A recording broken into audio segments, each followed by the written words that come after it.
আন্তমন্ত্রী সভার কার্যক্রমে আমি পাঠ করছি।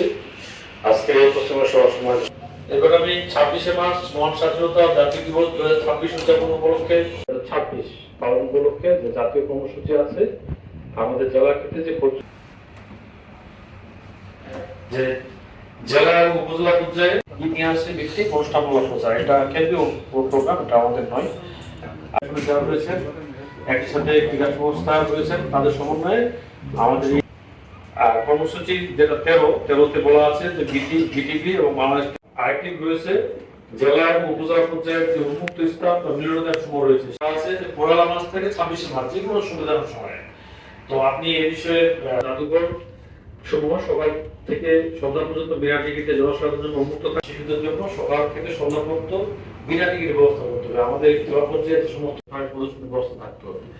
আর সিদ্ধান্ত বলা যেটা রয়েছে যে সকল সরকারি, আধা সরকারি, স্বায়ত্তশাসিত এবং বেসরকারি ভবনে জাতীয় পতাকা উত্তোলন করতে হবে।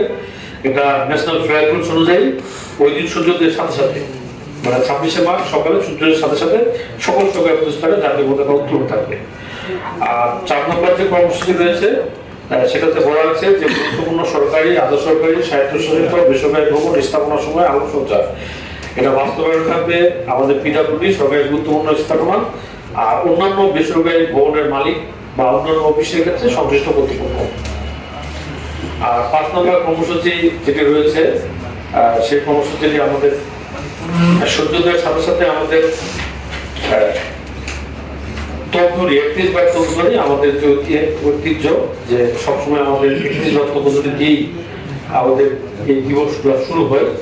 আর সূর্যোদয়ের সাথে সাথে একসাথে দেশের সকল জেলা এবং উপজেলায় 31 তকধরি দিয়ে আমাদের এই কার্যক্রম শুরু হবে। যে জেলা এবং উপজেলার যে শহীদ মিনার সমূহ রয়েছে স্মৃতিসৌধ, জেলা এবং উপজেলার স্মৃতিসৌধে সূর্যোদয়ের সাথে সাথে পুষ্পস্তূপ অর্পণ, যেখানে আপনারা জানেন যে মহান স্বাধীনতা ও জাতীয় দিবস উপলক্ষে সকল সরকারি প্রতিষ্ঠান, বেসরকারি প্রতিষ্ঠান, বিভিন্ন সাংস্কৃতিক সংগঠন, রাজনৈতিক সংগঠন সহ সবাই পুষ্পস্তূপ অর্পণ করবে। সেটি শুরু হবে 26 তারিখ সকালে সূর্যোদয়ের সাথে সাথে। ঢাকার ক্ষেত্রে এটা 5:56 আর আমাদের ক্ষেত্রে এটা আমরা সময় নির্ধারণ করবো। 7 নম্বর কর্মসূচি, যে কর্মসূচিতে এবার বলা আছে যে সকাল 8টায় শুরু হবে। দেশের সকল জেলা, বিভাগ, উপজেলা পর্যায়ে জাতীয় পতাকা উত্তোলন, জাতীয় সঙ্গীত পরিবেশন, শিক্ষা প্রতিষ্ঠানে ছাত্রছাত্রীদের জন্য সমাবেশ, কুচকাওয়াজ ও ডিসপ্লে প্রদর্শন। এখানে আমি জেলা শিক্ষা 2 শিক্ষা অফিসার, প্রাথমিক শিক্ষা অফিসার এবং জেলা মাধ্যমিক শিক্ষা অফিসার মহোদয়ের দৃষ্টি আকর্ষণ করছি যে আমাদের এবার যথারীতি সমাবেশ, কুচকাওয়াজ, ডিসপ্লে 3টি অনুষ্ঠিত হবে।